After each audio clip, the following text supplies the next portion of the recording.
everyone. Welcome those of you who are here with us at Marble's Restaurant, and welcome to those of you who are live streaming with us today. Thank you so much for joining us for our first InfoRehab CIHR Cafe Scientifique. I'm Jacoby Elliott, a PhD student working with Dr. Paul Stoley and the Geriatric Health Systems Research Team. I will be your facilitator for the afternoon. So just a few housekeeping items before we get started. The washrooms are located at the front, behind that wall there. And we ask that you turn your cell phones to silent. A reminder for people live streaming, you can send us any questions or comments to the email address that was provided to you, or by tweeting at us at InfoRehab_UWaterloo using the hashtag Cafe Scientifique. As well, for the people here, we are live streaming the event and your voices do carry, so while the panelists are speaking, if you keep your voices down, we'll have time for discussion at the end of the event. So today we'll provide an overview of the current challenges faced by complex older adults navigating the healthcare system. We will share what was learned through the InfoRehab Transitions project and related research in terms of what is currently working well for older adults, areas of improvement for the healthcare system, and what patients, family members, and healthcare providers can do to make navigating the healthcare system go as smoothly as possible. We will promote knowledge sharing through our presentations and encourage discussion and interaction between the researchers, clinicians, and community members. We hope that each of you will walk away with a better understanding of the challenges faced by older adults and take away both knowledge and skills to better navigate the healthcare system. So I'll just give you an idea of how the afternoon is going to work. We have a panel here of distinguished academic researchers and clinicians, as well as a community representative. Each panelist will have about 10 minutes to give a brief presentation. After the presentation, we'll take 1 to 2 burning questions. And we have time for a larger group discussion after all the panelists have had a chance to speak. Okay. Following the presentations, you'll ask questions to generate any sort of discussion. Once we wrap up the discussion, we ask that you complete a survey before you leave. For people live streaming the event, you can complete the survey online. There are also posters around the room. These posters have been created by students and staff for various presentations over the last few years. And we also have a draw at the end for some door prizes. So, our first speaker, Dr. George Heckman, is a researcher and assistant professor at the University of Waterloo, and a geriatrician specializing in aging and cardiovascular disease. His research interests focus on managing heart disease among older adults, primary care management for dementia, home care safety, and vascular aging. As the lead geriatrician for the Waterloo-Wellington Local Health Integration Network, Dr. Heckman works with local providers and planners to identify barriers to seniors' care and to collect an inventory of services to enhance geriatric medicine in the region.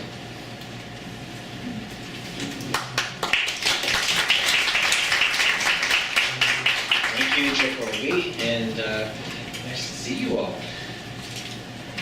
It's always a challenge to get up and not have that reassurance of a laptop with PowerPoint slides that you can turn to and say, what am I talking about next? So bear with me. But I think the main questions, well, first of all, people talk about the aging tsunami and how everything's going to fall apart because of all these old people.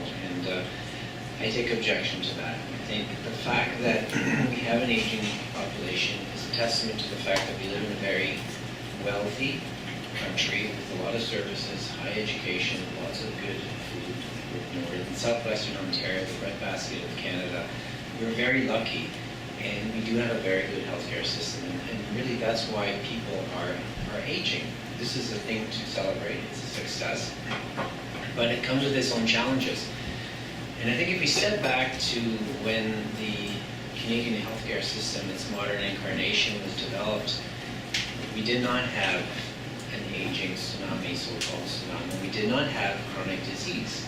We had a healthcare system that was designed to deal with heart attacks, and in those days, people with heart attacks, many people did not survive very long.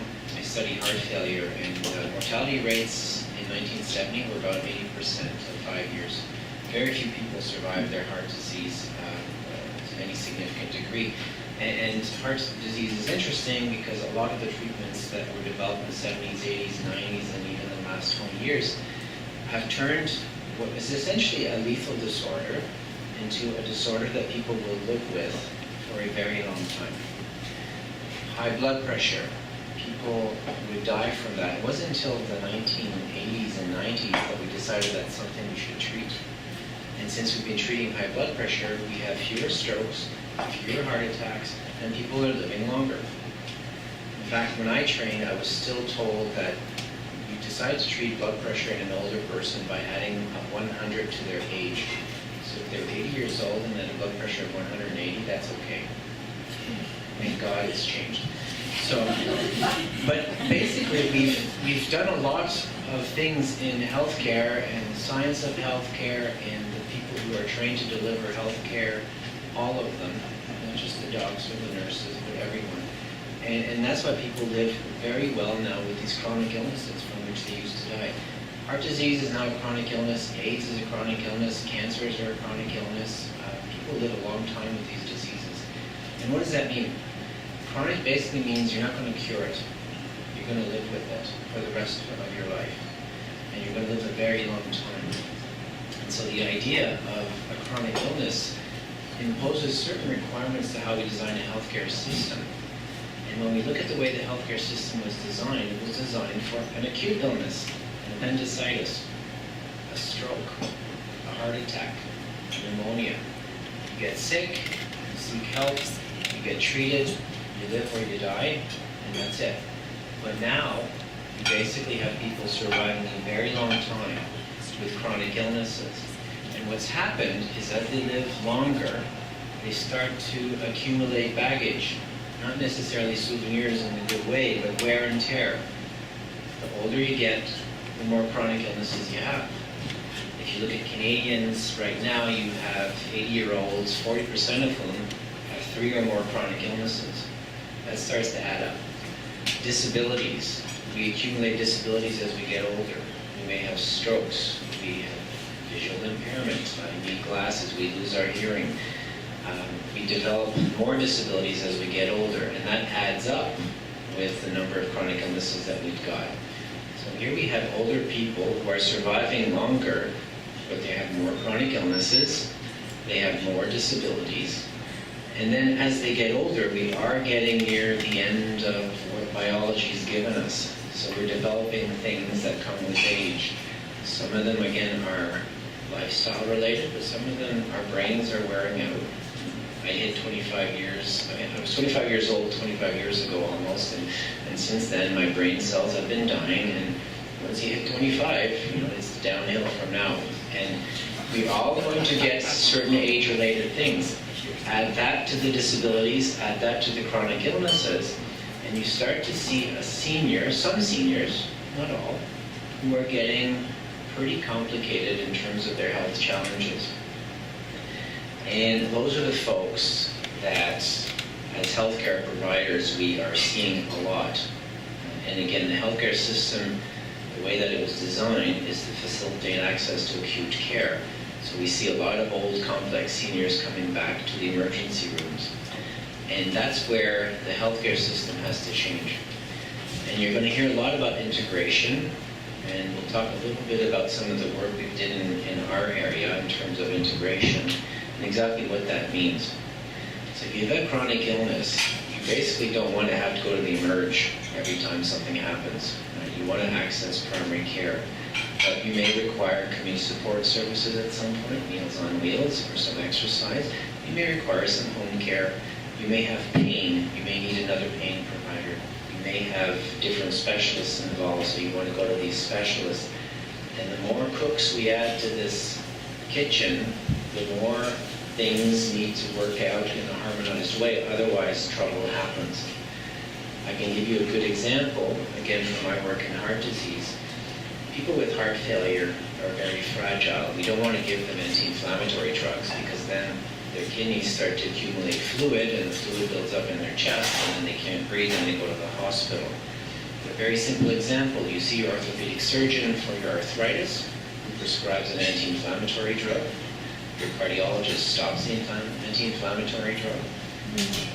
You're in pain. Where do you go? You go to the pharmacist, you get some other anti-inflammatory drugs again, and you develop heart failure, and you end up in the emergency. And integration, really what we're talking about is trying to coordinate all of these providers so that the person with all of these issues gets the best care possible in the setting that they prefer. And so if you think of the healthcare system that we just described, basically you can access it through many different ways. And unfortunately, all of these different providers, until recently, and I think we're very lucky in our region that things are coming together quite nicely, because these providers don't talk to each other very much. About 20 years ago, the family doctors left the hospitals. The specialists stayed in the hospitals, and they don't talk together very well. It takes maybe 4 or 5 weeks for the note from the specialist in the hospital to get to the family doctor. And in the meantime, we tell patients, see your family doctor next week. You show up to the family doctor, and the family doctor, no information. Right? We refer people to various services, but we don't share the information very well. And if we don't share the information, that has a number of consequences. As a caregiver or as a patient, you end up having to tell your story all the time. Who here has had to see this happen? Like they go with a senior and you have to repeat your story and no one records it. It's a waste of time. You sort of ask yourself, why are they having to do this? This is silly. My history is very complicated. It takes me 2 hours to give it anyway, so why do I have to repeat it all the time? So integration means sharing information so that we can stop asking the same questions again and get on with it. As you progress with your chronic illnesses, you will have to see different providers in different areas. They could be home care, again, community support services. It could be a heart failure clinic. It could be a geriatric nurse in the emergency. It should be your primary care. Both. They should be at the center of it all with you. And the idea with integration is trying to get people to share information using the same language. And this is going to be very important. If you go to Guelph and are assessed by, for example, a special service, they might use a different set of tools that are used in Waterloo. And if you happen to have a provider in Waterloo who doesn't understand what the tools are that are being used in Guelph, they're going to have to repeat your story again. So sharing information is not just electronic medical records, it means using the same language. It also means, finally, I just don't want to belabor it too much, but picking up the phone. One of the things that I find to be the most useful as a clinician is to call people. Imagine that. Call the patient, call home care, call the specialist, have a conversation. And we unfortunately have gotten out of that habit. So I've laid the groundwork in terms of the complexity and some of the issues that are engendered by this complexity when it's faced by a system that was developed in a piecemeal way. And then I'll turn it over to Jacoby so you can keep on with it.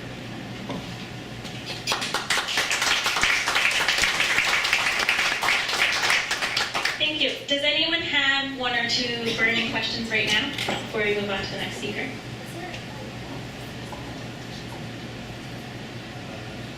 Okay. Save the discussion for the end.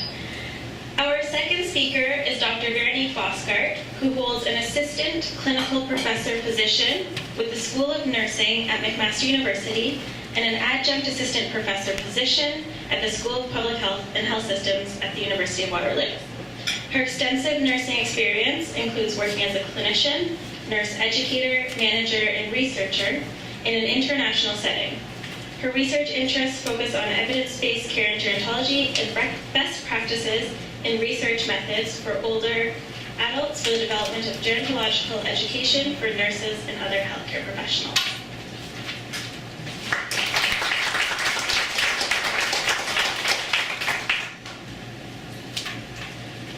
Thank you, gentlemen. I wish I was that organized. Thank you, George, for setting the stage around complexity of care, specifically with seniors. I'm going to build on that, and I'm going to talk a little bit about the education we currently have in place for the healthcare providers who provide this type of care, And then I'm going to give you an example of a study we did specifically looking at transitional care for older people in the community. So Dr. Hagman quite clearly described how complex it is to give care to older people. Older people do not present with one specific issue. They have a life history, they have a couple of chronic diseases, and as a healthcare provider, I need to take all of that into account when somebody comes into my care. Now, the interesting thing is that we don't have a great system to take care of the chronic disease component. We're very good at the acute care component. But on top of that is that we work with a healthcare force that is really not trained to take care of older people. Nurses, I'm going to start with nurses, and I can do that, with all due respect. Do not always get training in gerontology. A lot of nurses graduate, at least in Canada, without having any understanding of dementia, delirium, depression. Most nurses do not pass the gerontology content on their licensing exam, but they manage because they are very good at maternity and pediatric care. OTs and PTs and pharmacists do not really have a specific component in gerontology, and physicians, I believe it's not that much better. So we are really creating a workforce that cannot deal with the complexity of what we are presenting. The workforce we have is very good to deal with a heart attack or a hip fracture. But once you combine chronic disease and the hip fracture, that's when things go wrong. And so when we think about complex seniors presenting to the healthcare system, it becomes really, really tricky if I only know a certain aspect of gerontological care. I do not really know how to do a good assessment, and I do not know how to record the data and translate the data to somebody else. And that's when vulnerable people fall through the cracks, and older people are very vulnerable. So I can hear you think we have families and other caregivers that can be part of this journey and that can give the information. But unfortunately, healthcare providers are not always that good listening at these family members. And so that was very clear in the study that we did in other community where we got quite a bit of money to really follow a big group of seniors that had a transition within the healthcare system. So we looked at people going from home to acute care, the emerge, or from the emerge to home, or from home to a clinic, from a clinic to long-term care, anywhere in the system. And we interviewed a lot of people, we did a lot of observations, and we found some interesting things. Seniors often come into, for example, an emergency setting and they say, this is wrong, something is wrong. I know that I have heart failure, for example, but things have been slowing down, and the last 3 days I have a lot of trouble just getting up or laying down and breathing in and out. And so nurses and physicians within that emergency setting do three things. They listen to what is being said, but they don't take it into account. They don't do anything with that information that's being given, and they're doing their own assessments and they make up their own decisions. What should be happening and what is wrong with this person. The second situation that was clearly described was that people tell their stories, and the healthcare providers actually listen to it and say, no, this is not what is wrong with you. What is wrong with you is this, this, and this, which is often not what the problem was. And the third situation that happened is when somebody told their story with what was not working all that well, is that healthcare providers tried to kind of persuade other healthcare providers to take a different look for a different problem. And so what you might have is that somebody came after a fall and had a sore shoulder, and that person was discharged with a prescription for antibiotics because they had a urinary tract infection, but nothing was done about the shoulder. And so this is, of course, an extreme example, but it was really shocking to see how the main complaint was not addressed in the emerge, which is not good. The other thing that did not happen when we looked at the acute care setting is that if there was a physician or a nurse that looked at a specific issue, that they forgot the care context.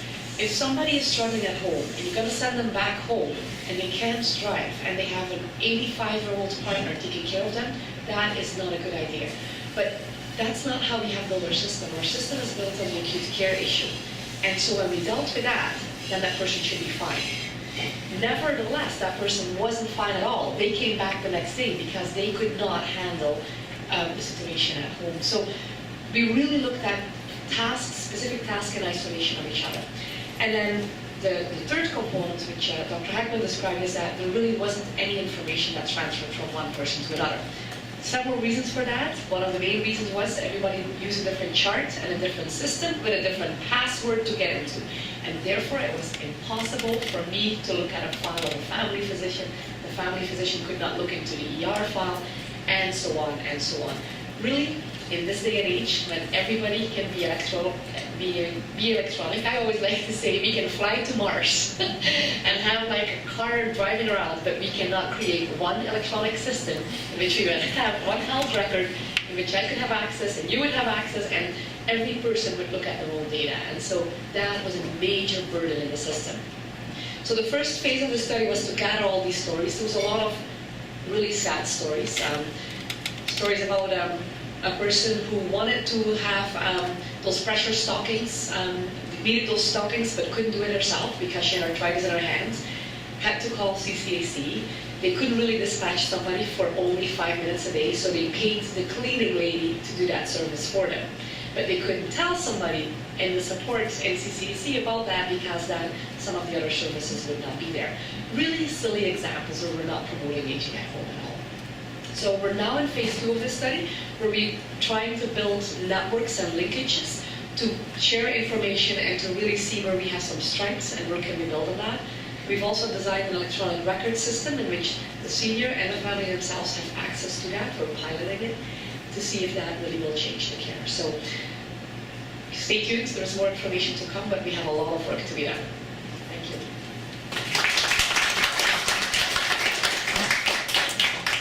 Any questions for Veronique? Yeah.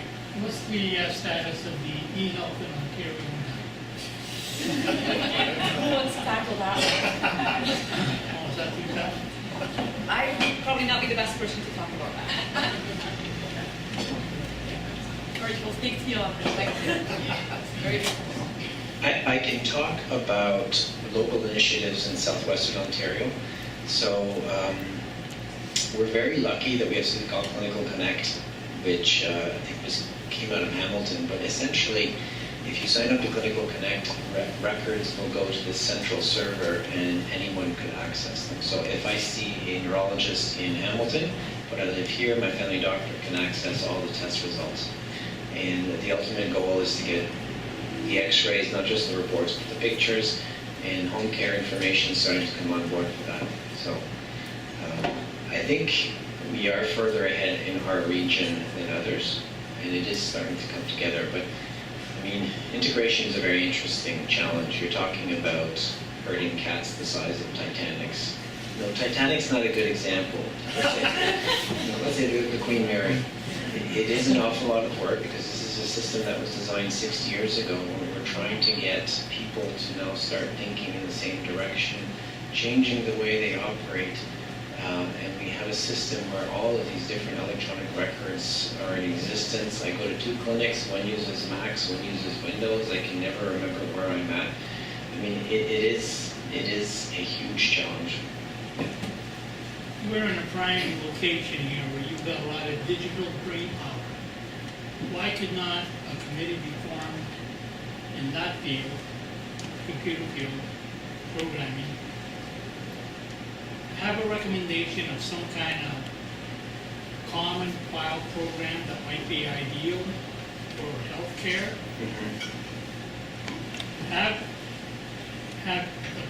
the physicians go with that recommendation, and then have all the physicians jump on board to make it work.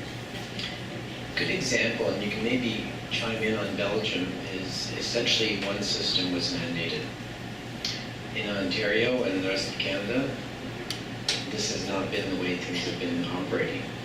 So there are 13 different electronic medical records available for primary care in Ontario. And it's, I don't know what went into that decision, but again, in Belgium, they basically said, no, we're not going to have that. We're going to pick one system and everyone's going to use it, period. It may not be the ideal way of doing it, but at least everyone's going to have access. Yep.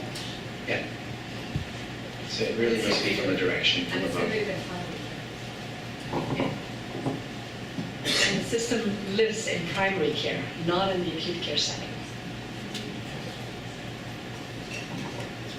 Right. So basically, where you spend most of your access to health, it should be in primary care. And so the records need to be there. And again, it's a system design issue, but it's also how things were allowed to progress. And that's the challenge. We're trying to rein that in and trying to get it harmonized. It's not easy. Thank you. Okay, so our next speaker is Dr. Paul Stoley, who is an associate professor in the School of Public Health and Health Systems at the University of Waterloo. He is the principal investigator of the InfoRehab Transitions project, which focused on improving the flow of information during care transitions for elderly hip fracture patients. Dr. Stoley's research interests include geriatrics, rehabilitation, long-term care, home care, health information systems and databases, and the integration and use of knowledge and information in practice.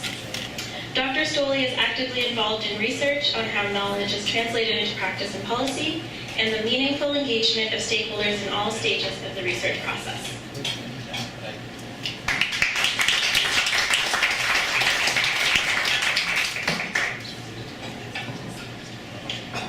Thanks, Jacoby, and thanks all of you for coming. Thanks, Marvel, for hosting us, and thanks to CIHR for funding this event. I am going to use notes. I noticed that Dr. Heckman and Dr. Boskart did not use notes, but I'm going to, here's my excuse. I am going to be reading you some quotations from some of the patients and family members and care providers that we interviewed as part of our studies. I want to get them right. Everybody think that would be reasonable, right? Okay. So we called this event Managing the Seams, and maybe I'll say a word about that, because now I don't know if you hear this so much anymore, but it used to be we would talk about a goal of having a seamless healthcare system. We were going to have a seamless system. I don't think we hear that so much anymore. But I had a colleague, a geriatrician in Ottawa, named Bill Dalziel, and he used to say there's no such thing as a seamless system. There's always going to be seams. We just need to know how to manage those seams. And maybe that's what we're after when we're talking about getting the kind of integration that George and Veronique are talking about. So we've heard that we have a healthcare system that is pretty complex, but it seems to work best for patients who are not complex. For example, patients who come in with one problem at a time. And if I could be using slides, I would at this point to a slide that had a picture of a sign in a doctor's office that said, please limit yourself to one problem per visit. How many of you have tried to slide in a second problem when you've gone to see the doctor, you've got this other thing, and you want to kind of get it in because it's hard to get an appointment, you don't have to come back, the doctor starts to shift uneasily in his seat and think, well, I think we may have to set up another appointment to talk about that. So, the system may not work so well for patients who are complex, and it turns out that the people who actually use the health system the most are people who don't have just one health problem, but they have many health problems. And a good example of someone with complex health conditions is someone who has fractured a hip. A person who has fractured a hip is likely to have a number of chronic health conditions such as osteoporosis, arthritis, heart failure, lung disease, diabetes, and other health conditions. So we thought that if we wanted to understand how the health system works for complex patients, it would make sense to talk to hip fracture patients. So for the InfoRehab Transitions project, we talked to hip fracture patients in 3 regions. Here in Kitchener-Waterloo, in the rural area of Strathroy near London, and in Vancouver.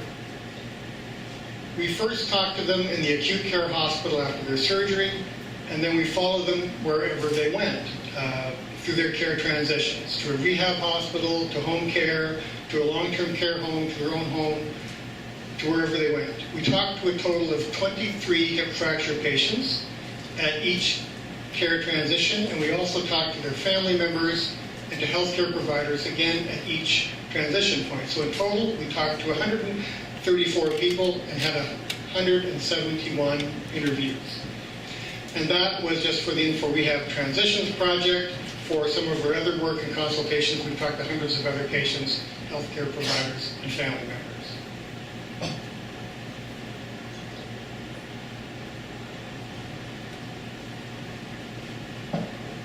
So what did we find out?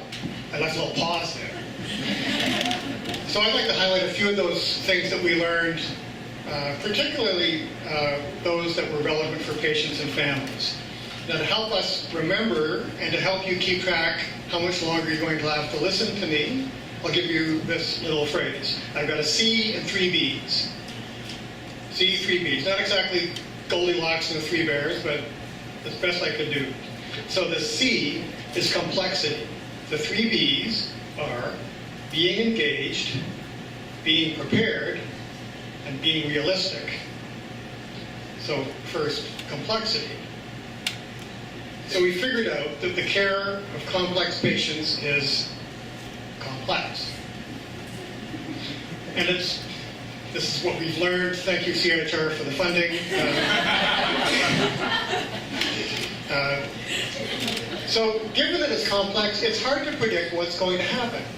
When a patient has a hip fracture, you can't know for certain what their future is going to bring, where they're going to be able to live, what sort of accommodation they're going to need. So one healthcare provider said, it kind of works out that nobody is for sure going anywhere. So greater complexity also means that people involved in the care of the patient, well, they're going to do more of them. Family members are more likely to be involved in care and support. The patient is likely to be receiving care not just from a physician or one person, but from a multidisciplinary team. So this is great. You've got more care and support. You've got all this disciplinary expertise, but you've also got greater opportunity for problems of coordination and communication. And in a hospital setting, say, you've got shift changes, job rotations, all kinds of challenges of coordination and communication. So that makes it easier for information to get lost and mistakes to be made. The second theme is being engaged. So you see now I have 2 themes, you only got a couple more to go. Unfortunately, we're finding out that older patients and their families are often not as involved in the decisions about their care as they would like to be. So here's a quote from a patient that some of you might find familiar. The doctor came in and poked around. Probably, let's say that wasn't George. The doctor came in and poked around, but I couldn't get any information out of him. Another patient said, you do what you're told to do, and they say we're going to do this, and they do it. The third theme is being prepared.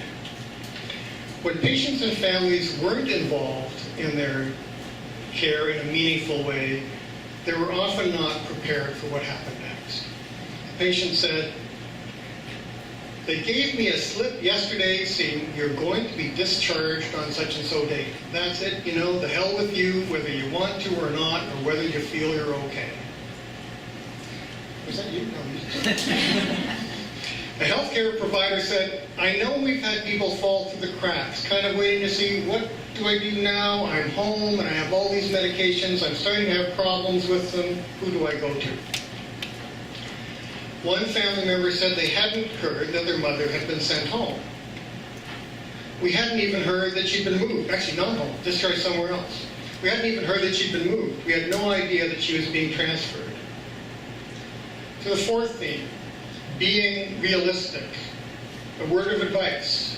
If you are in the healthcare system would like you to be realistic. Don't be unrealistic. They don't like it.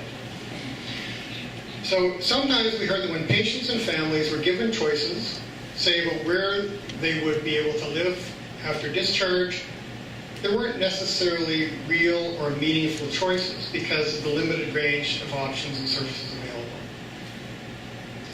When the patients and families were reluctant to accept these choices, they were often portrayed as being unrealistic.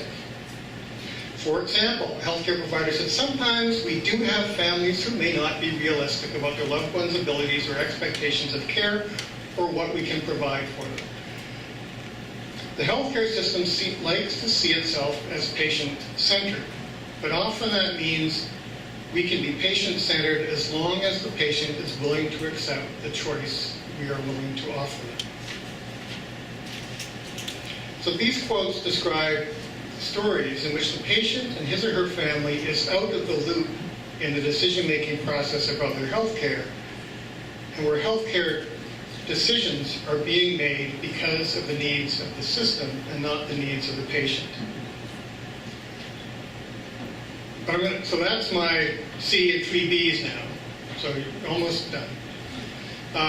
But I'm going to close with some happier stories, because we did hear some positive stories. And this, for example, was from a family member of a hip fracture patient.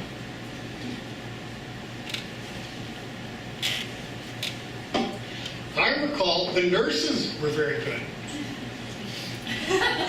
The nurses were very good at explaining everything that was going to happen, no matter what it is. If something was going to happen tomorrow, they'd tell you the whole situation. The nurses were good. Definitely the nurses. Repeat that one. The nurses were good. Definitely the nurses. And, oh, wait a minute, there's more. And the doctor was really good. You know, like after surgery or before surgery, even he came and explained everything. This is somebody who received extraordinarily good care.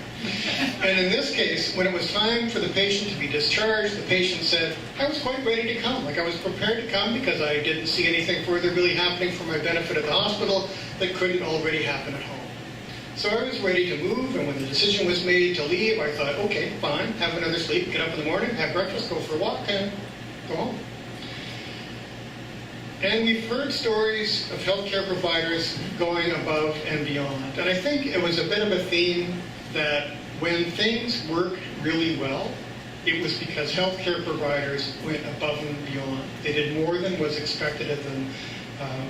They did more than their job really required them to do. So an example was this. A healthcare provider said, I searched for documentation, previous social work notes, or geriatric or geri-psych consult to get an idea, some background on the patient. And we use Google Map and Street View. Oh, this is kind of cool. That way we can see the building so we know what we're facing from the start. So they would use Street View to see what kind of home the person lived in, to see, well, what type of supports they were going to need to get them home safely. So the research I'm working on with others at the University of Waterloo and at Conestoga College and at Western and elsewhere is about trying to have the second type of story happen more often, and the first kind of story less often, which would go some distance to achieving the kind of health system that would better serve those who most often use it. Thank you.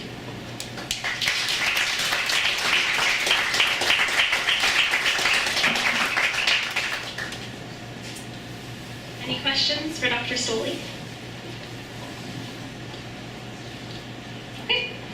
All right, so next we have Dr. Bert Chesworth from Western University, who is an epidemiologist with 20 years of clinical experience in musculoskeletal physiotherapy in public and private healthcare settings. Bert is a co-investigator for the InfoRehab Transitions project. His research interests include evaluation of total hip and knee joint replacement outcomes, musculoskeletal rehabilitation and hip fracture outcomes, and musculoskeletal outcome measures.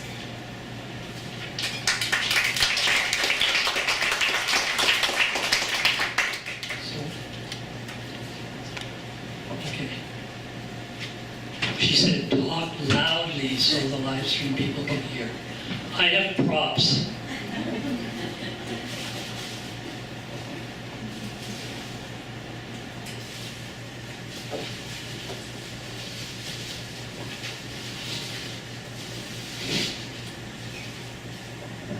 Okay, so I don't have a B and 3 C's or whatever your letters were, but I have props. So I'd like to make 4 points about patient handoffs.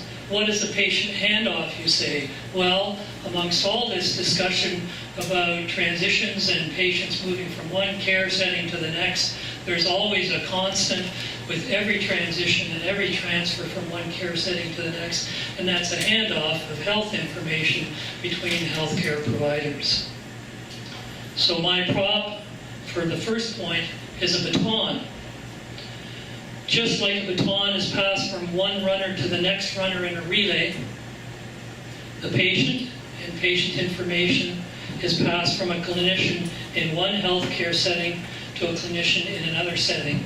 And actually, this information is oftentimes passed from the clinician to the patient and their family members. Handoffs have been discussed in the literature as the glue that holds the healthcare continuum together for patients who encounter numerous healthcare providers during hospital admission, care, and discharge. So just like the runners are working at high speeds, healthcare providers have busy working schedules during which they have to coordinate the handoff. So the takeaway message is this hectic work pace in an overloaded healthcare system can threaten how well the handoff takes place.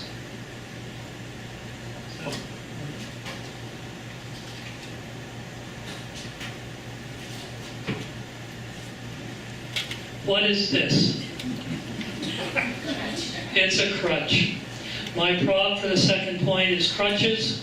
Why? Because crutches help us to take less weight on a surgical limb. Crutches highlight that weight-bearing status and post-operative restrictions are important information bits for a handoff for someone with a hip fracture. Listen to this brief quote from a physiotherapist about how important this information is. When it's a hip fracture surgery, the big thing is the weight-bearing status. I would like to know weight-bearing and precautions. You know, avoiding a certain activity. If I'm not sure of the weight-bearing status, I'll keep it to partial weight-bearing. Occasionally, we do need to track down weight-bearing orders or restriction orders. There may not be a good transition of information from home care to outpatient physiotherapy. So failure to provide this information to the next care provider can limit treatment progression. Takeaway message: simple and understandable rehab treatment guidelines can be passed along by clinicians as well as by patients and their family members.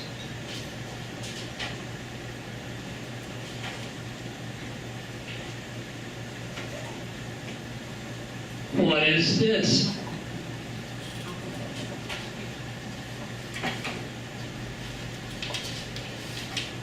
Happy faces, correct. My prop for the third point is happy faces, rather a family of happy faces. Why is this? This is to emphasize that handoffs between healthcare providers and family members work best when they are face-to-face. They also work best when they include written information. We saw this in our study, and this has been shown in the literature.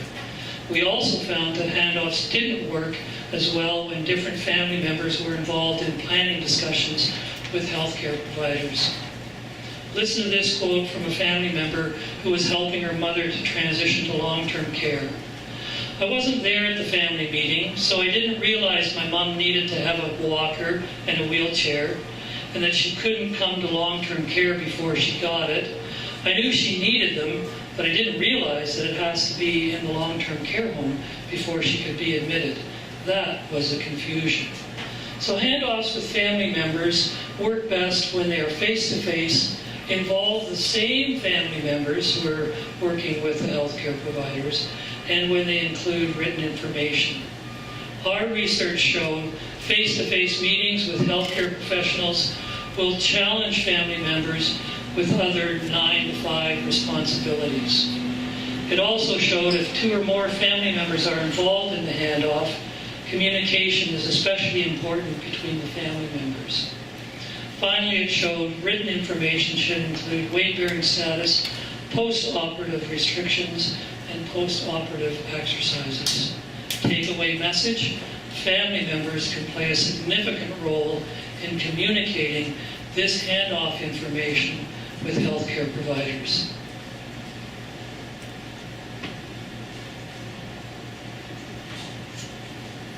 Fourth prop is a stop sign, not an ordinary stop sign, you say.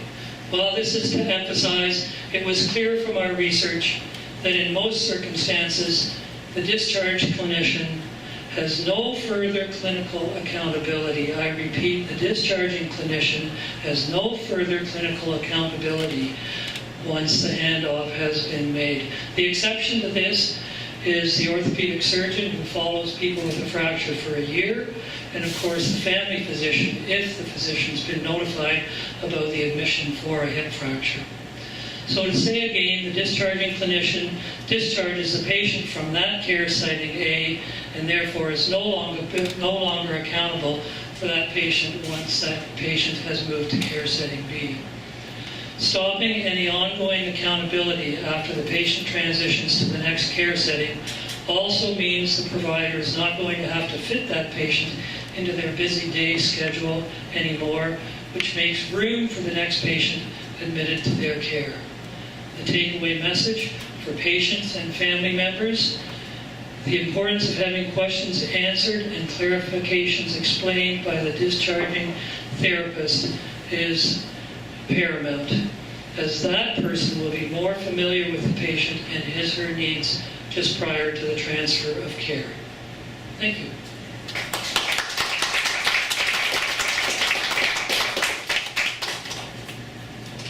Any questions for Dr. Chesworth? I heard a lot about family being involved in the care of people after they've had operations. What do older people do when, number one, a lot of them don't have family anymore? Secondly, I've also noticed in my experience that a lot of family aren't really interested in looking after older family members. I mean, honestly, truly, deeply involved in their welfare. How can the healthcare system kind of fill that gap where the older people don't have that genuine family support? That's a lot of questions. I'll maybe make one comment up front that family caregivers don't have to be sort of a blood relation family member. They might be the person next door who you are closer to because your blood relatives are in another city or in another province. So when we speak of family caregivers in the context of our research, we talk about them broadly because they may be the family members, they may be the people that are living across the street because of either lack of interest of the blood relatives or just physical proximity. To answer your question about how can the healthcare system make up, just my own personal view is I don't think they can. I think we need family caregivers and we need to do everything we can to support them.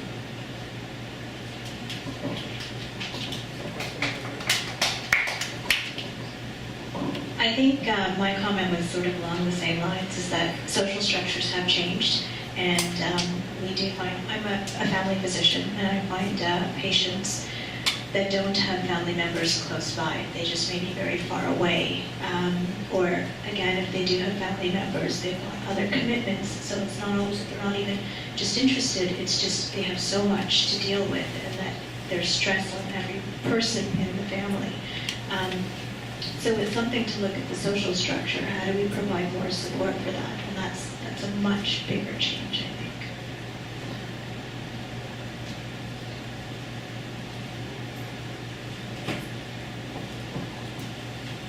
Okay, so lastly we have Mark Headley, who is our community representative.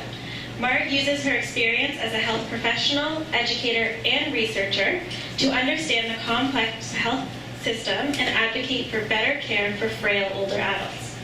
As a board member of the Guelph Wellington Seniors Association, chair of the GWSA Services Advisory Committee, member of the Waterloo Wellington Geriatric Service Network, and member of the Guelph Wellbeing Leadership Team, she promotes more consideration of the patient experience.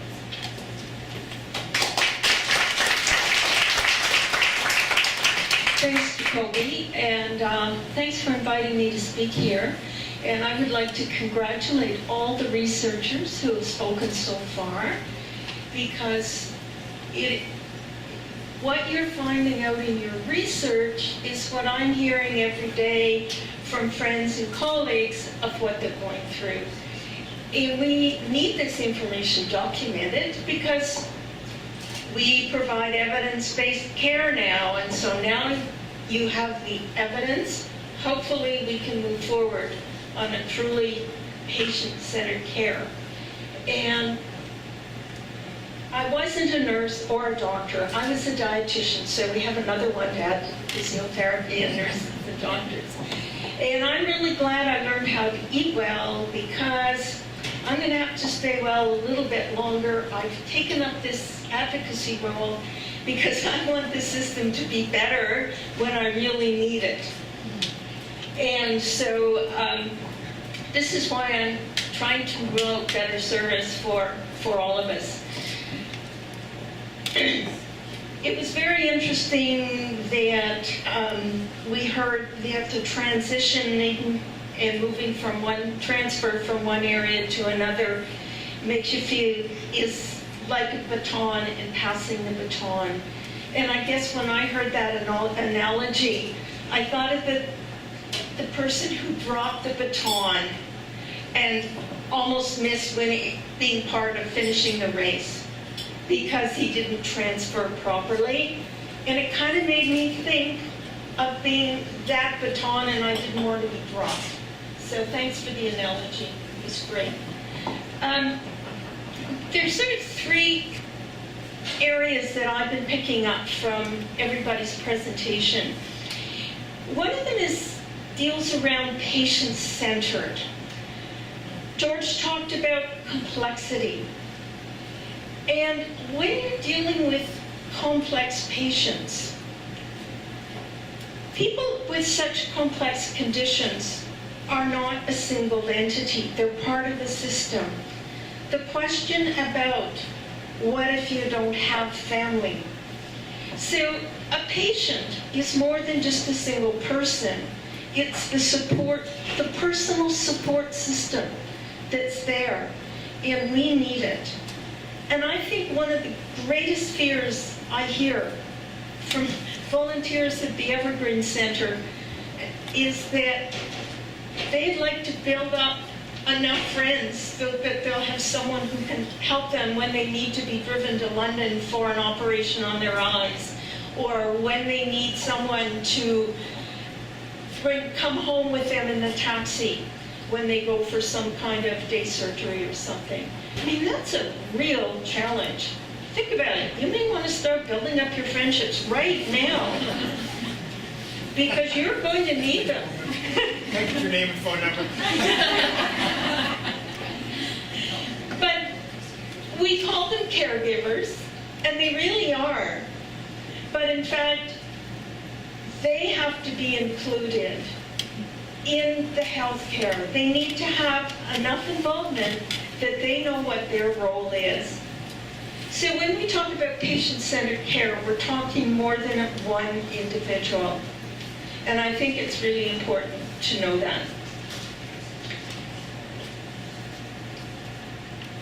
The other thing I think is that when you're part of a system where we're talking about acute conditions, you, as a patient, are usually labeled for the treatment you're getting at the time. For instance, a hip care patient. You're a patient that has a hip fracture along with a whole bunch of other things, actually. But the focus on that one happens to be hip care.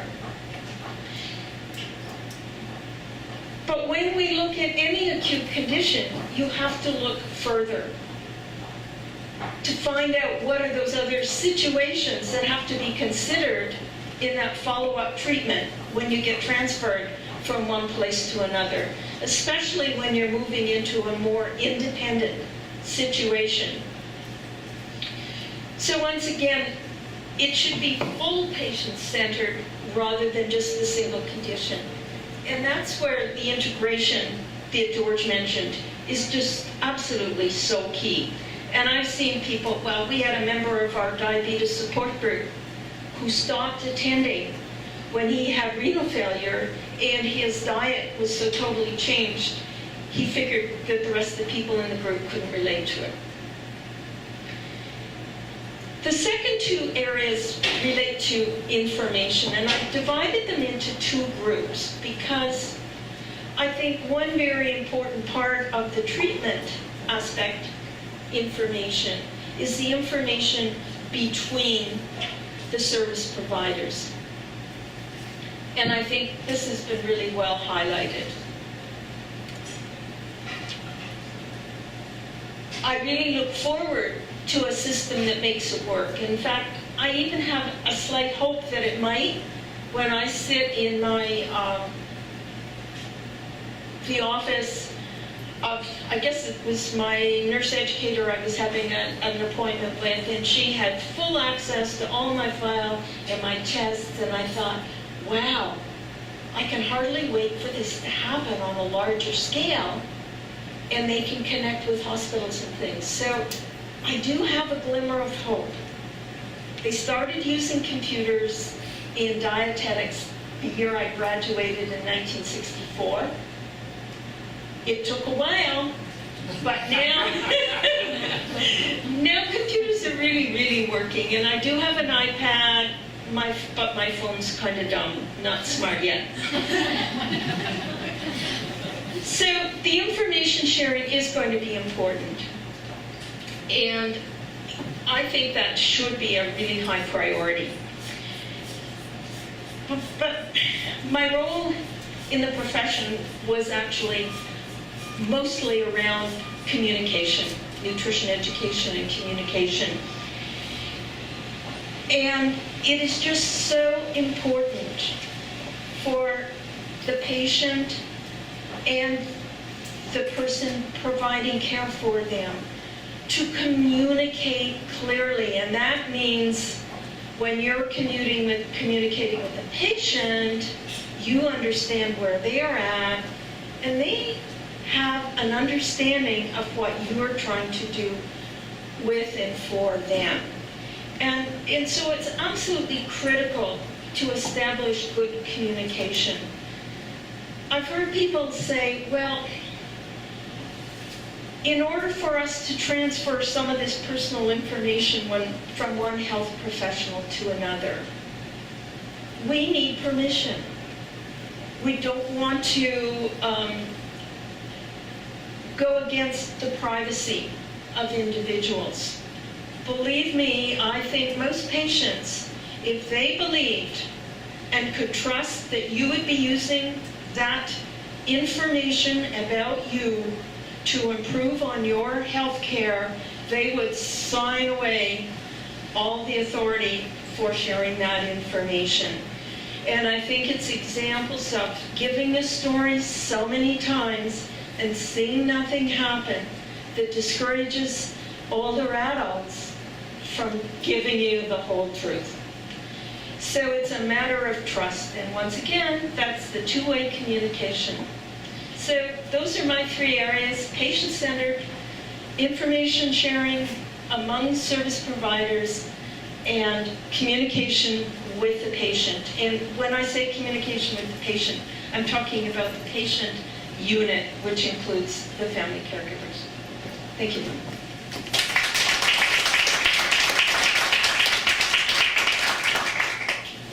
Are there any questions for Mark? I guess I'd like to make a comment in regards to, you touched upon about privacy.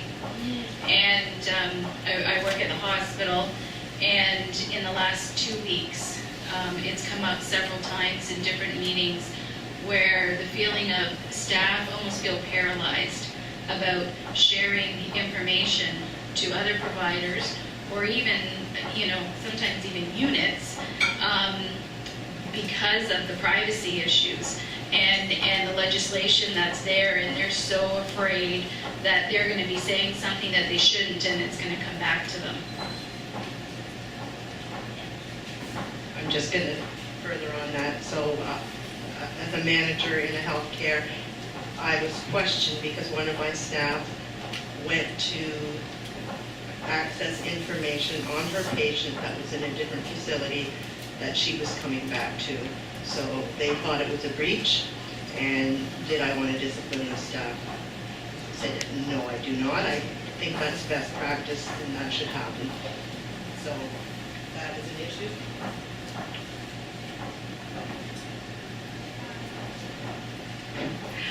We have a question from a group of seniors who are watching at the Evergreen Center in Guelph, and the question is, what can we do in the community to help seniors who are alone navigate the system? Are those my friends?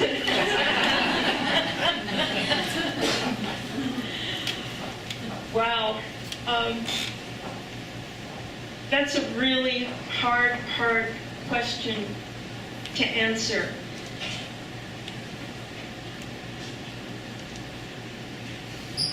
Because we've tried really hard to work at it. And the healthcare system is very, very large. And individuals are pretty isolated and small.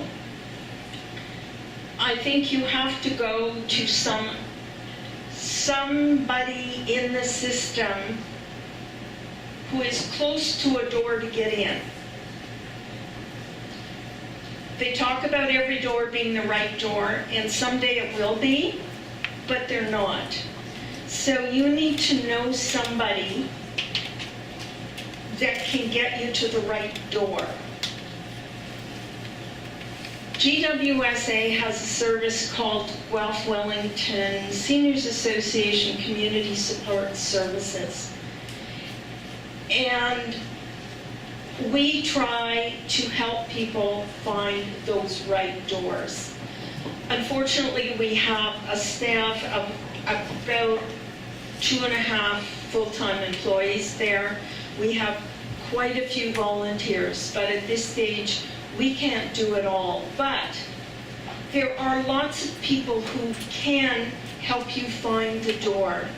We have gem nurses in the hospitals. We have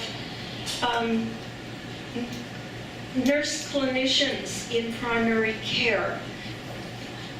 Talk to whoever you're talking to in the health system. Tell them what it is you need and see if they can help you.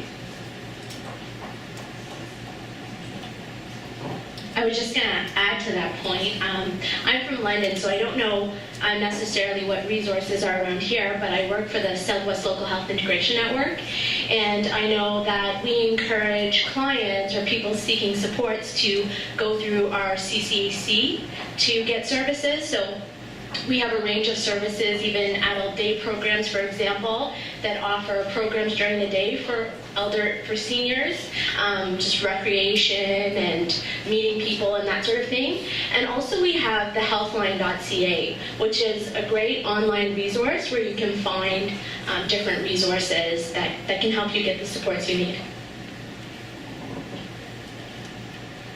I would just like to comment that we do have a very capable CCAC in the Waterloo, Wellington, Lynn as well, that does this. But many seniors hesitate calling that number and prefer to go to somebody they know. So we are lucky enough to have those services, and there are many more that are developing. Thank you. Before coming here, I was talking to my research student, and he wants to go into medical school, and he was saying, I can apply now. I've done 2 years. I've got enough credits. And I said, please don't. He's in applied health sciences, and I said, wait till 4th year. You're going to actually get a course on the healthcare system. And I think that's one of the issues. It's like gerontological training or chronic disease training. It's pretty hit and miss for most professional schools. And I know for physicians in particular, we get zero training on the healthcare system. So we can't even navigate it ourselves. Everything I've learned about the healthcare system, I've learned after med school, getting in there and trying to figure out for my patients. So one of the things you can do as seniors and as advocates for yourselves is to put a lot of pressure on the med school system, the nursing schools. We need to learn about the system. It's one thing to learn about this weird esoteric diagnosis that makes me feel like Dr. House on TV, but I'm never going to see that. I'm going to be asked by someone, how do I get Rogers to sign over my husband's a cell phone bill because he's demented? And I have no bloody clue how to do that. Well, I do now, but because I had to figure it out. I think the system has a responsibility as well. And I think in Waterloo, Wellington, we've had a lot of work done in the last 5 years. Getting access to community support services is streamlined. Getting access through CCAC is now streamlined. So people are starting to come together. Access to specialized geriatrics is now streamlined. In fact, the geriatricians get every single bit of information about you before they actually go see the patient, which is miles ahead of the way it was 5 years ago. So it's coming. The system's got a responsibility as well to help seniors figure out how to get from A to B to C to D to E and so on. But it's got to start in med school and nursing school. If you're not taught about the system, you can't tell patients about it. You can't communicate. Thank you. Okay, we're going to continue the discussion in a moment, but we are going to take a quick break. But before we break, I would like to make a pitch for our Seniors Helping as Research Partners Network, also known as the SHARP Network. So our research group sees the importance of engaging older adults as equal partners at the clinical level, the system level, and in research. So our goal is to learn from seniors and their families and develop a sustainable network with the ultimate objective of improving the healthcare system for older adults. So to date, we have over 60 individuals involved in our network who we engage with in regular discussions through online and community events. We actually have some of the members live streaming from the Evergreen Senior Center today. And we have some pamphlets at the front, as well as a sign-up sheet if you're interested in joining or receiving more information about our SHARP network. So now we're going to take about 10 or 15 minutes for a break. Please feel free to grab some more food, some desserts. We'll come back together. Those of you live streaming, bear with us, and we'll begin the question period shortly. Feel free to pass us your questions or tweet us your questions. Okay? Okay, so before we get started with the discussion, we just wanted to let you know that we've had over 130 people visit our live stream feed this afternoon. People from across Canada, including Victoria, British Columbia, 4 or 5 different cities in Quebec, and 10 places in the United States. So, very good. Okay, so we now welcome anyone to ask questions to our panelists or open questions to the audience for a general discussion. Remember for those people to submit your questions via Twitter or via email if you're live streaming. So does anyone have any questions they'd like to start off with? Yeah. Well, I have a comment or follow-up with the research with the InfoRehab. So we did recognize there was a few problems in some of the systems. So in our facility, we are the small rural facility, we have made quite a few changes to make the transition to wherever they're going home. So some examples are we've made protocols and booklets for patients, for caregivers, for CCAC. So the pathway is followed for hips, for total joints, etc. We've made them available. And so that's a result of the research. Thank you.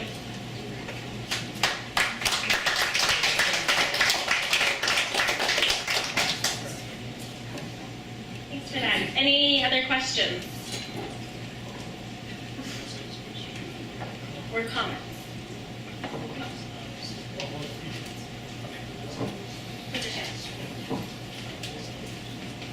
Hi, so one of the comments that I had is we've done some community assessments with elderly people at our community health center, and a comment that they've made is that they have multiple people involved in their care, CCAC, specialists, family physicians, etc., and they find it very confusing to know who's going to be coming into their home that day, who they're supposed to follow up with. And I think in BC, now this is just from Googling online, but I think that they may have something like a binder for patients so that they have everybody who's following up listed in there, but it gives them a little bit of a sense of control to have all the people listed, to have the names there, to have a calendar all in one place, even their past medical history, and that it's not electronic, and maybe that would be feasible at some point for patients to access certain parts of their charts electronically. But given limitations, I think that might be something, or maybe somebody else has some other ideas on how to reduce the confusion about having multiple people involved and to help elderly, especially if they have memory issues, to follow on this, and to help family members also when they're Mom or dad says that I'm supposed to be seeing the cardiologist. Well, who's that? And on what day at what time? Thank you for that. I'd just like to address that as a family member. And we actually did that for my mother. And we just put the binder into the home. And we had the list there. And then we just used the dividers that come with the binder. And we had all the different complexities of her care sort of listed there. And everyone has just found that so helpful because there are so many people coming. So that's a very good suggestion. Yeah, that's an important issue. We found not just for people coming in the home, but for people who were in hospital, they often did not know who it was coming in. They may not have had a name tag, or they didn't have their role identified. So was it a nurse? Was it the housekeeper? Was it the porter? You know, they didn't really know. So just basic introducing yourself, having a name tag and that kind of thing would have gone a long way. And I think another way to think about how to avoid that to a certain extent is to change the way we do medicine and practice healthcare. And we're lucky in Waterloo, Wellington, and I'm lucky, very fortunate to work with some family health teams, or as a specialist, I go into the family health team and work with the nurse practitioner, the pharmacist, the doctor, and the nurses. And we see the patients as a group. And it's interesting because it reminds me of a number of things that need to happen. So people have to get used to working with other professions and not seeing them as part of the hierarchy. A pecking order is they are professionals, and even non-professionals, personal support workers may not have a quote-unquote profession, but in long-term care, they do 75% of the work. So they're important. And so getting people to learn how to work and value other people's opinions and listen to them, and doing this in the same care setting. We don't do that for every single patient in that primary care clinic, but we do it for the demented patients with heart failure who are incredibly complex. And so everyone is on the same page as far as the team goes, and the family members are encouraged to come, and the patient is obviously there, so everyone is on the same page, and everyone knows what the follow-up is going to be and what the plan is before they leave. And I think changing the way we practice, the family physicians, by and large, have left most of the hospitals, at least in the larger urban centers. It's time for some of the specialists to step out of that comfort zone, and the chronic diseases are in the community. And that's where we need to be looking at providing the care.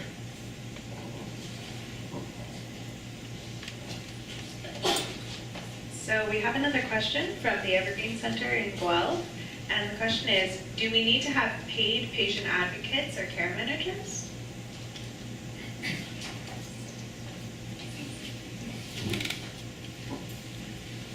I don't know how to answer that definitively, but I think one thing we've discussed today is the importance of having an advocate of some kind. If you don't have a family member, having a friend, a neighbor, or someone who can advocate for you. If you cannot do so yourself. We found that the patients did better if they had some background in the healthcare system, or if they had a family member who had background in the healthcare system. So it really helps to have insider knowledge of how the system works. But the system shouldn't be set up such that people need to have insider knowledge or special insight into how things work. In an ideal health system, you would not need some kind of a paid advocate or system navigator, but I think our research has pointed quite strongly to the need for having someone in that role who can help you navigate through the system. The CCAC here and in other parts of Ontario does that quite well for a range of patients, for a range of the system, but it doesn't cover the full spectrum of the system, and it doesn't always connect the dots, so to speak, so it doesn't always connect what's going on in home care back to primary care. So there needs to be someone who can make that connection. You know, the idea of the binder reminds us that it's the patient and their family who are the common denominator in the sharing of information. So they're the ones who are going through all the parts of the system and need to have that information and should be possessing that information. And they're the the common link in all of this. So having someone to help them through that journey, I think, is very important. In the ideal world, in the future, someday we'll have a system that works so well, maybe we won't need that, but I'm not sure that I will live to see it, so I think in the meantime, we might need to have someone in that role.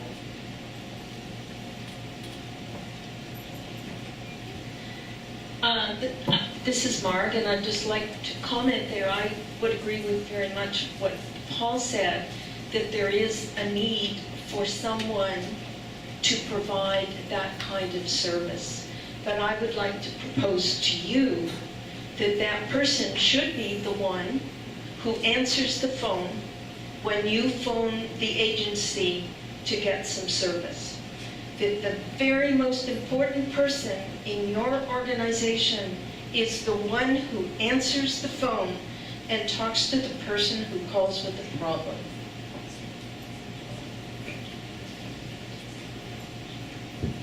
Just wanted to comment. My name is Sylvia Scott. I'm at the Guelph Family Health Team in primary care.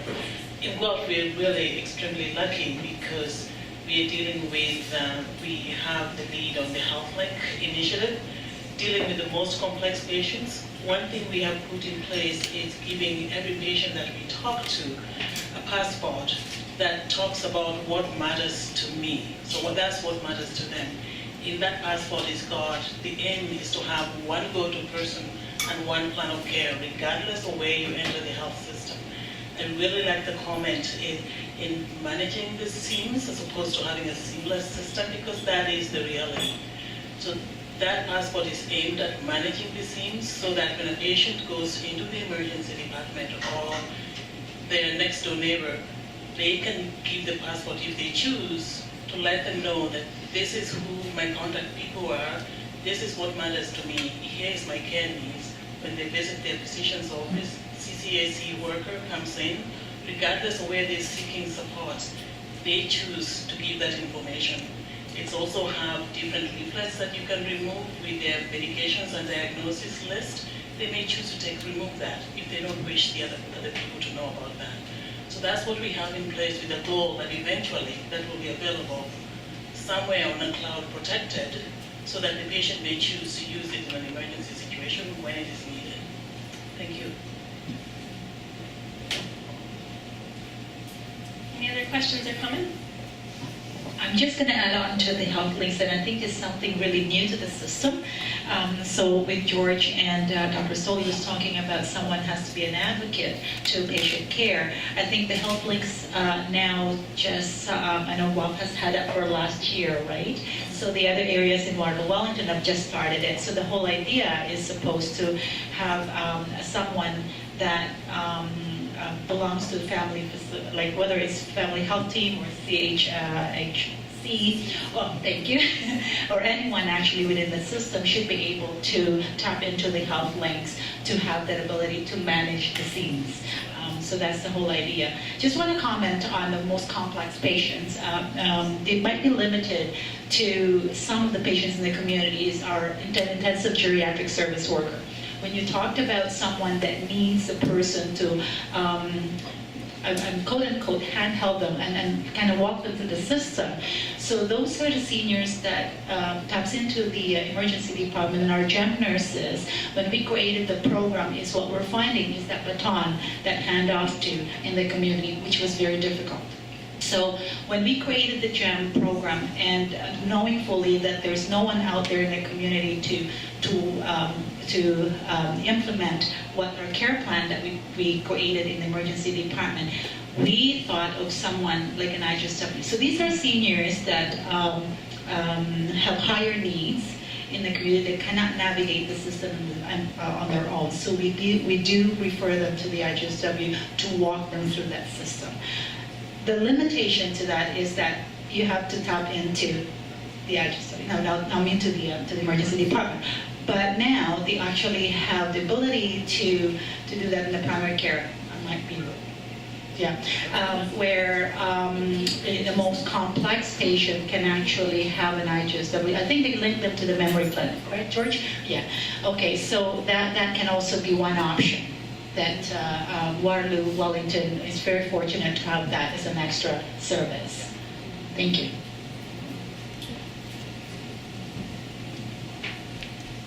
I'm a family physician in the community as well, and part of my practice is I actually do community home visits for palliative care patients. And I think that's an area, when we talk about chronic disease and understanding when chronic diseases are closer to the end of life, I think that's where it's important that patients do have advocates and that we understand their wishes earlier on rather than later. And when it comes to patient choice, when they're no longer able to talk for themselves or explain what they would want, I think that's where having the advocacy earlier is important for them longer term. And oftentimes I see patients who are in hospital who do not want to be there any longer, and there are community services that are available for them in the home. It's just arranging those for those people. And people are much happier when they're able to do that at home, have their end-of-life care at home. So I think that that's an area too where we can advocate earlier on in the disease process and understand what patients' wishes are, prior to having things go further down the hill and we don't really know what they would have wanted in the situation. Thank you very much. Hi, I'm Julie. I'm with the Region of Waterloo, and I work with community services. And I guess my comment is just around thinking about integrated care, but also thinking about the spectrum of needs that people in our healthcare system need, and at what point they need more support, and maybe at what point we can help them to support or self-manage themselves. You often think about the most complex group that really do benefit and need everybody on deck to create an integrated approach to care. But I also think about other people who have complex conditions but can self-manage themselves and have family members or friends who are a part of their team that can help them to care for themselves as well. I see this in my work life where we run a supported housing program where we really try so hard to enable all of our tenants to self-manage all of their own conditions and their family members, and thinking about that relationship-centered approach to care as opposed to directing them to the next service provider. But also, I guess, in my personal life, I was the primary caregiver for a mother who had stage 4 cancer and 2 very elderly, very complex grandparents. And through that experience, I really appreciated when health service providers would stop and say, if I were you, I think that I would do this. And the binder was one of them. We did do that, and brilliant idea, worked really well. But I also just think it's the practical tips that put us in the driver's seat that were so, so important to us. And so I guess I really encourage everyone to think about perhaps the solution is actually in us, that when we're thinking and working with people, we may not have or know everything about the system, but we certainly have the capacity to point somebody in a direction where they're actually going to go somewhere with it. Or, the baton is such a great yes, thank you. It's helpful being at the table with all the researchers. They're helping me with some of the language. But yes, we can provide people with batons. And, in my experience, in my work life, you'd think that I would have been quite capable of managing the care for this group of people who had very complex needs. But when you're in that position, you can't see through the clouds at all. You just can't do it. And so it was the practical tips, and it was the encouragement, and I think the appreciation as a caregiver when the doctors or nurses would thank my family for what we did. That meant more than anything, and got us up the next day. And so I guess I would just really encourage people, I guess, to think about that perspective as well. Thank you. Hi, my name is Sarah, and I'm a street art worker in downtown Kitchener. And we support people who are homeless or at imminent risk of homelessness. And when we support people, we basically become an extension of their family.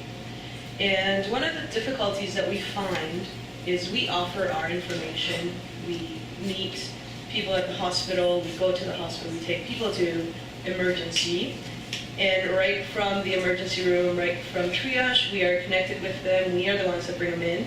And we have a really difficult time, and I'm sure as any family member would probably find it, having a really difficult time with hospital connecting back to us. We can't be there all the time. And it really takes us handing our cards over and over and over again to whichever nurse or doctor we meet that day, and encouraging them, things will be easier if you keep us in the loop. give us a call.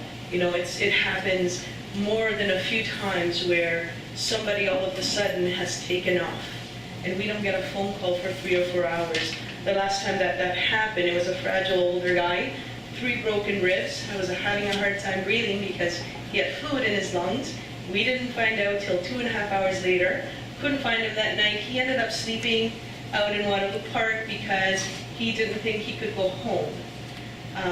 These are things that could be prevented. Take 2 minutes from your busy schedule like everybody else's. Give us a quick call. You don't need to give us any more info, more than he's in a wheelchair down at the front entrance. We'll figure out the rest.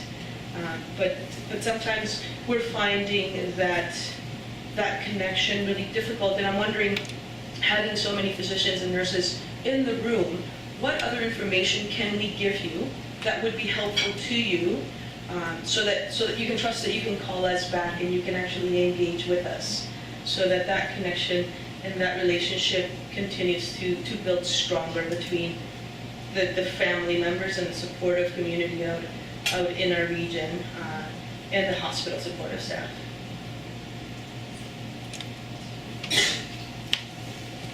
Give me your card.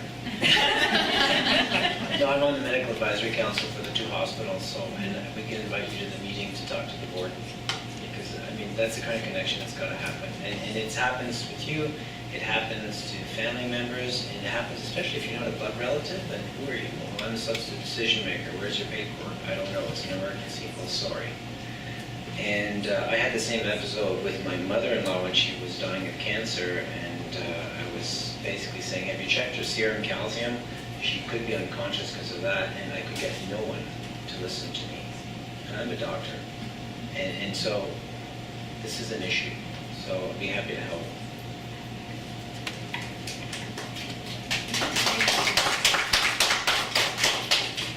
Yeah, and I think, thank you for that example, and I think it highlights one thing that we found in the research is that and I think, Mark, you talked about the need for some two-way communication, and what we found was more often one-way communication. A healthcare provider would talk to a patient to get information, but not necessarily to make sure that the patient had all the information. The healthcare provider would talk to the family if they needed to learn something from them, or if the patient had dementia and it was hard to get a full history, then they would talk to the family member. Otherwise, they didn't really see the need for it. So what that highlights is, the need, one thing for better communication, but I think also it needs us to think maybe a little differently about who the healthcare team is. And the patient and the family, the substitute decision maker, the advocate, they are part of the healthcare team, should be considered as such, and should be considered fully in those sort of discussions and sharing of information.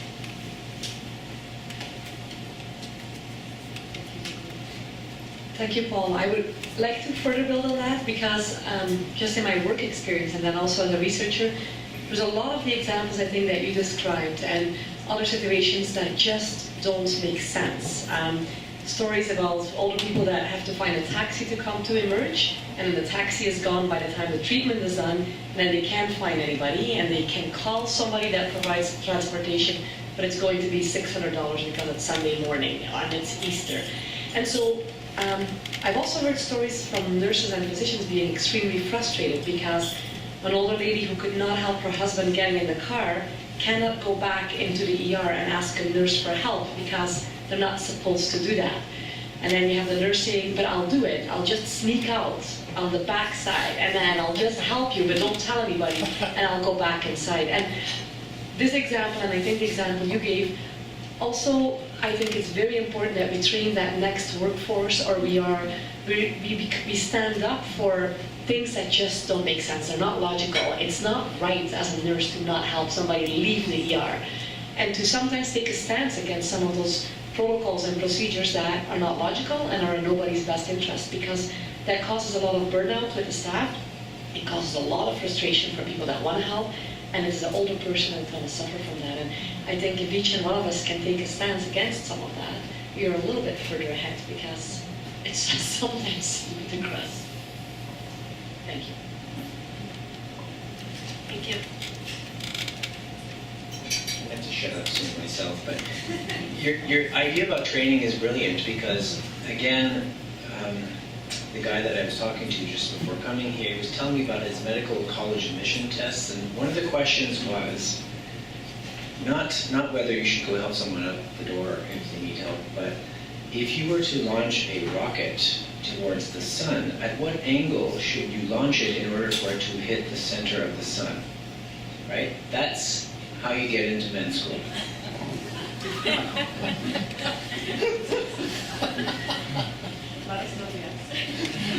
We're trying to figure it out on Google because I. No. I just want to comment in regards to the passing of information and that, and why people are not stepping out and doing that.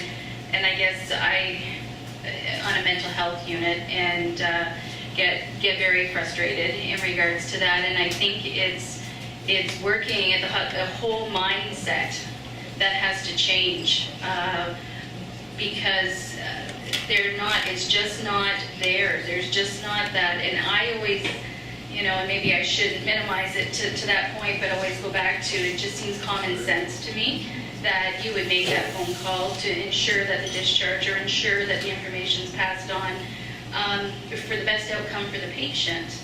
And all the hard work that you've done, with that patient, getting them to that point, that you want to make sure that that's carried through, and once they leave our building, that it's just a seamless. I guess I shouldn't say seamless, but a transition. But it is, I think, a real mindset that has to change for us.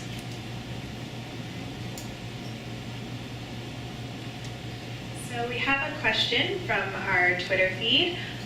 There's no one-size-fits-all solution in caring for our aged. So what's a small change we could start with? I want to comment on at least a program that I've heard that works really well, just because I think they deserve credit. And it's been mentioned before, the IGSW program. I've heard very good things about them from patients. Really, really help.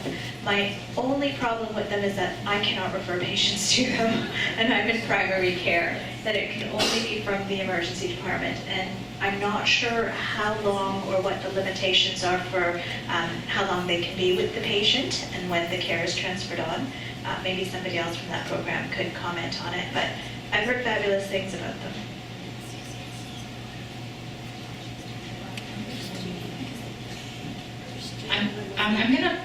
I'm hoping George can help me out with the IGSW piece. So the whole idea of the IGSW, and we were very, very lucky, it really is a good program, right? We call them the good daughters and the good sons that one never has. So, and again, that was the term they used when we were trying to find a term for this particular program. So they really don't have until, to answer your question is how long they're going to be with the client. I don't think there's a time frame, but they want to make sure that that person actually is cemented.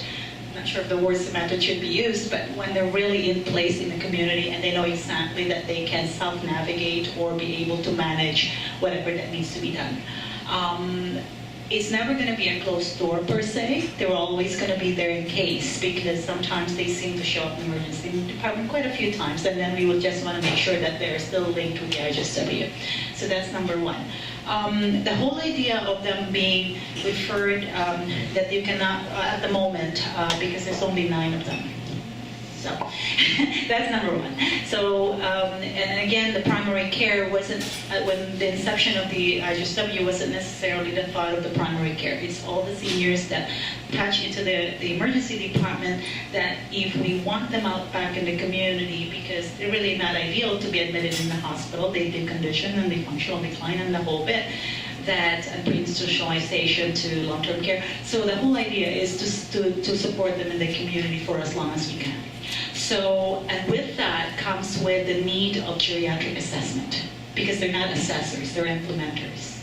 So they need to have a care plan put in place so they can actually be able to implement whatever the care plan is provided to them to make sure that they can help navigate the person in the community. So that's the whole idea. So lately, I know CCAC would also tap into that. So long as the person has a geriatric assessment done and what have you, that usually is the key thing, is that there has to be a geriatric assessment attached to the person once they have an IGSW involved. So is there anything else, George? Yeah. It's very goal-oriented, right? It's very goal-oriented and really action-oriented. Yes, yes, very specific.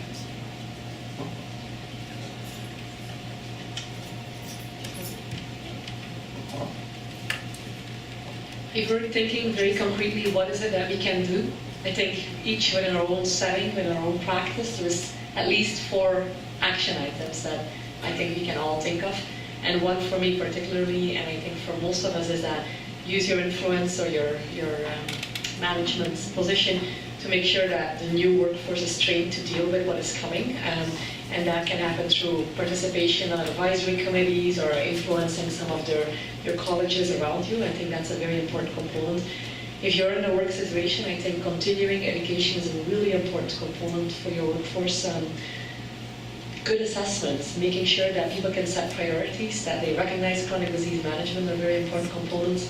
And then a last suggestion, there's an election coming up, and this is a time to talk to your politicians about a national dementia strategy, about the importance of really preparing Ontario for what is going to happen, and to really have a voice, and this is the moment to have a voice. So don't let that opportunity pass by without saying loud and clear, we need more seniors care. I just want to echo that. And I guess one other added thing would be, to also look within our own environment, look to our neighbors, look to our families, and step up there. But I also think in our work environment, to think about our colleagues and what they might be dealing with, and to advocate with our HR departments to consider the needs of caregivers and the needs of people who are working with chronic conditions. And so I think as we shift in our healthcare sector, we also need to shift in all other sectors to recognize the enormous demands that are being placed on people today to care for the elderly and also care for adults living with chronic complex conditions.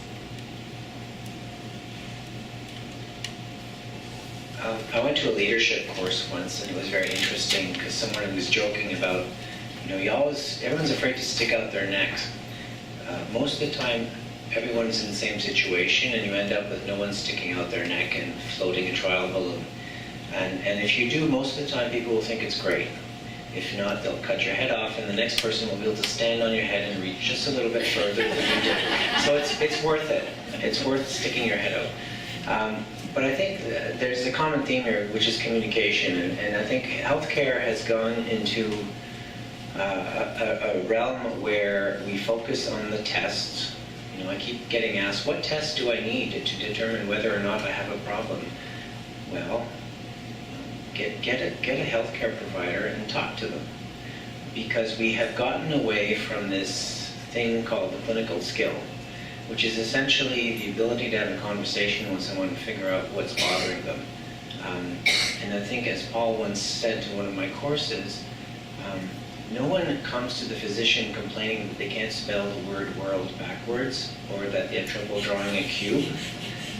And yet, that's the reaction that most people have. Doctor, I have a memory problem. Well, let me get you to fill out this test.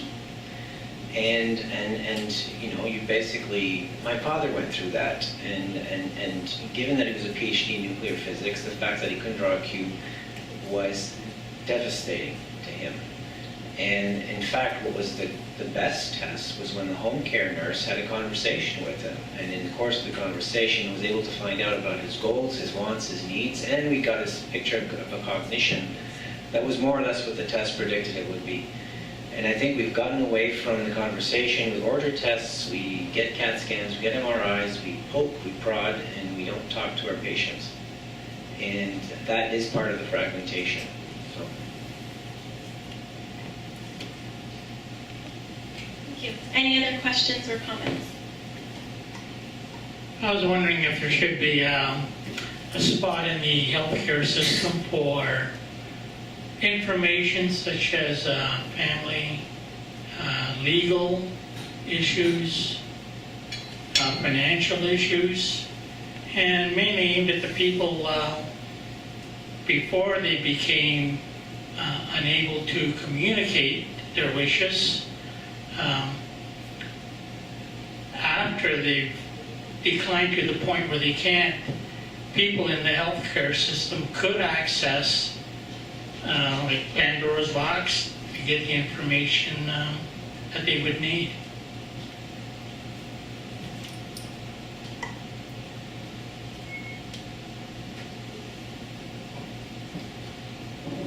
I can tell you what's available at the primary care level right now. It depends on the physicians, but one thing we do is, and it's uncomfortable conversations to have sometimes, right, is asking at physicals, who's your power of attorney? And one other thing we were talking about is do not resuscitate. When is the right time to have that conversation? Because we've been looking at having a program for seniors. Somebody had brought up, so do we specify it by age? Do we say that after the age of 65 we should discuss this, or do we wait till they're very ill to discuss this? How many comorbidities do they need before we discuss this? We ideally do want to discuss it before they're not able to capably make that decision, but it's very tricky to find that right time. And but once it's been found, usually in the hospital, when something's gone really wrong and somebody has said, okay, we're going to, do you want DNR on your form or not? It's there. And then, of course, the family physician is very appreciative of the fact, because that's a conversation where you have a relationship with your patient and should be able to discuss, but don't feel comfortable discussing. I'm just going to add to that, because this is something that I think is huge, and I think that everybody can have a role in it, whether it be the family, the patient, the physician, a worker who's involved in their care. This is something that can be brought up early on in somebody's disease course before things start to go south. And when we know people's wishes and they make sure other people around them, who either their substitute decision maker or at least their family is aware of what they want, good things can happen. Only good things can happen. And I find overall when I speak to patients, I don't know if you notice, but most of the time in the office when I bring it up, even with healthy patients, they're very appreciative that somebody's actually talked to them about it. So don't be afraid to have the conversation. And again, I would reiterate that completely. And again, that's when one of the roles of these specialists who are in the hospitals, and they're doing a great job. And as an aside, all the focus groups that we did essentially said, by and large, the vast majority of healthcare providers in Waterloo, Wellington are found by their peers and their patients to be hardworking, kind, caring, and provide excellent service. So I think that's important. We've talked about a lot of the problems with the seams. But that said, I think the specialist role, and I do lots of heart failure work in a tertiary care clinic, and we access palliative care services a lot. We've actually done that for that clinic. We have a geriatrician, we have a cardiologist, we have palliative care services in this clinic.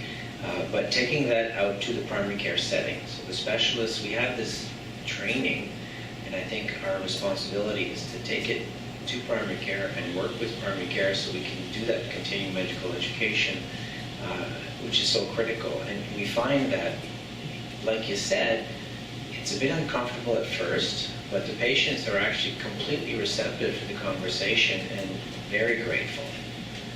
And it's something that we can learn to do very well.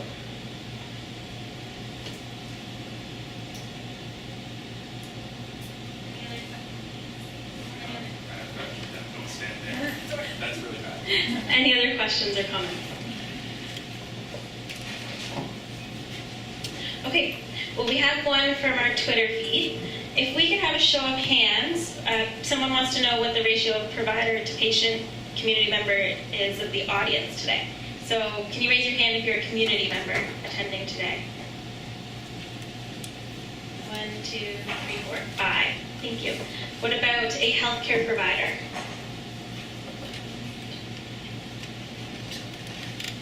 About 10 or 11?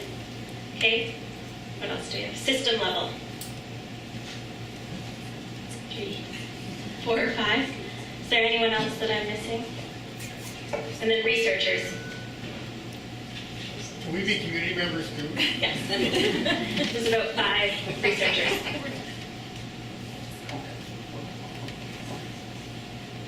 Just based on your survey, that there are health service providers here that aren't considered primary care, that they're community service providers as well.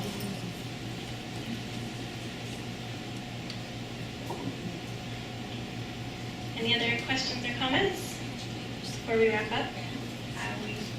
We have a quick comment from some seniors watching, and they would just like to say thank you for being included in this event and for having a wonderful time.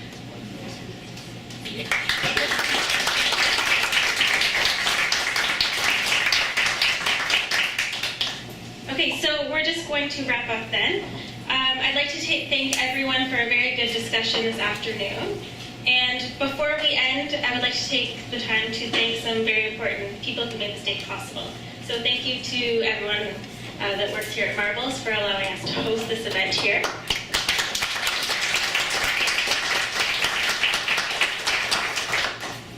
And then we'd also like to thank our panelists.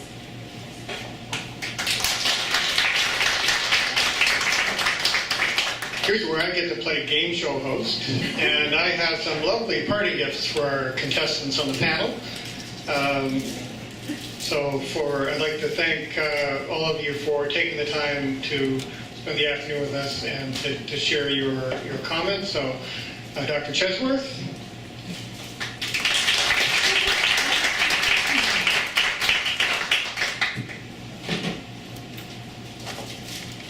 Dr. Boskart.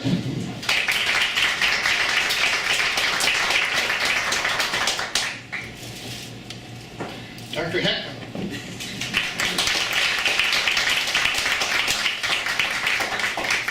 And thank you very much, our Consumer Representative Mark Headley.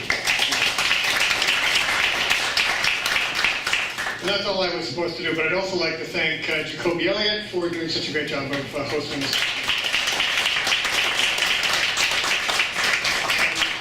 All of the students and staff and the team members that are mostly been hovering around the back and managing the Twitter feeds and staffing our satellite site at the Evergreen Center in Guelph. Thank you all very much. You know who you are. Thank you.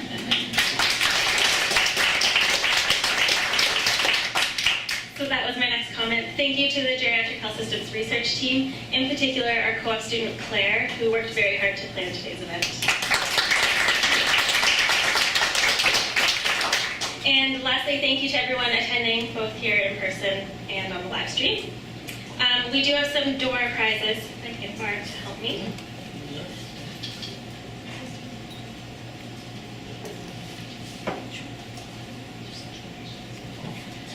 Sharon Hempel Pierce.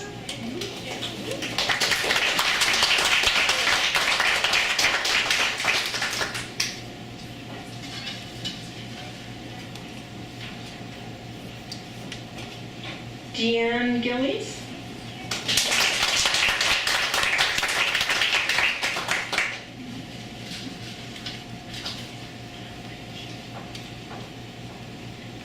Emily Brubaker's there.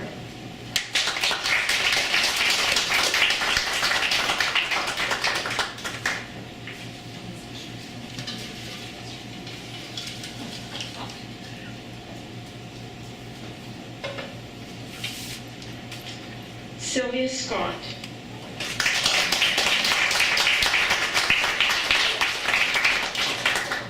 Okay, thank you. So just take a moment to fill out the survey. Some of our students are going to pass those around. Those of you online, there is an online option to fill out the survey as well. And we still have the venue for a little bit longer, so please mingle amongst yourselves and check out our posters. Thank you.